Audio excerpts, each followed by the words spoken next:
பிரியமானவர்களே, யோவான் 10வது அதிகாரம் 11வது வசனத்திலே, நானே நல்ல மேய்ப்பன், நல்ல மேய்ப்பன் ஆடுகளுக்காக தன் ஜீவனை கொடுக்கிறான். பாருங்க, ஜீவனை கொடுக்கின்ற ஒரு நல்ல மேய்ப்பன் நமக்கு இருக்கின்றார்.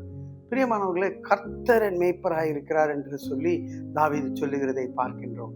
நான் தாட்சி அடைய போகிறதில்லை, அவர் என்னை புல்லுள்ள இடங்களிலே மேய்த்து அமர்ந்த தண்ணீர் அண்டையிலே அவர் என்னை கொண்டு போய் விடுகிறார்.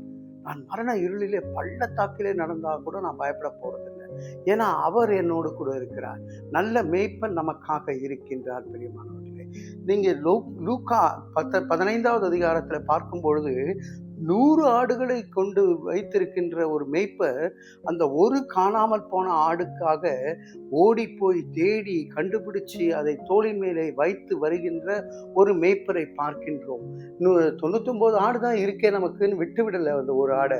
அப்படி தொலைந்து போன நம்மை, விடாய்த்த ஆத்துமாவோடு இருக்கின்ற நம்மை, சோர்ந்து போய் இருக்கக்கூடிய நம்மை ஆண்டவர் இன்றைக்கு நான் நல்ல மேய்ப்பன் என்று நம்ம இடத்துல சொல்லுகிறார். நீ தாழ்ச்சி அடைய மாட்டேன்னு நம்ம இடத்துல சொல்லுகிறார். நீ ஏன் கலங்குகிறாய், ஏன் உனக்குள்ள தியங்குகிறாய் என்று ஆண்டவர் நம்மை பார்த்து சொல்லுகிறார். ஒரு மிஷனரி என்ன செய்கிறார் என்றால், இங்கிலாந்து தேசத்திலே தன்னுடைய 2 ஊழியக்காரர் நண்பர்களோடு கூட ஒரு காட்டு பகுதிக்குள்ளாக செல்லுகிறார்.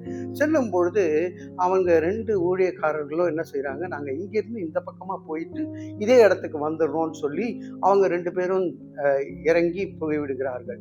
இவர் இந்த இடத்திற்கு வரும்பொழுது அந்த இடத்திலே ஒருவர் விடாய்த்த ஆத்மாவோடு தற்கொலை செய்து கொள்ளலாம் என்று வருகின்றார். அந்த ஊழியக்காரர் இவருக்கு தெரிந்த ஊழியக்காரராய் இருக்கிறார். போய் பார்த்து பேசின பிறகு, இல்லை எனக்கு திடீர்னு ஒரு வியாதி வந்து விட்டது, நான் செத்து போலான்னு நினைக்கிறேன் அப்படின்னு சொல்லும் பொழுது, பிரியமானவர்களே, அவர்கள் இருவருமாய் சேர்ந்து ஜெபித்து அங்கே விடாய்த்த ஆத்மாவுக்கு ஆண்டவர் ஒரு பெரிய ஒரு பலனையும் விடுதலையும் கொடுத்து அங்கே காப்பாற்றுகிறார் என்று பார்க்கின்றோம். பிரியமானவர்களே, இந்த போன 2 ஊழியக்காரர்களும் வந்து பார்க்குறாங்க, எப்படி இந்த நபரை கண்டுபிடிச்சிங்க அப்படின்னு பார்க்கும்போது, நானே நல்ல மேய்ப்பன். ஆண்டவருடைய கண்கள் சுற்றி கொண்டே இருக்கிறது.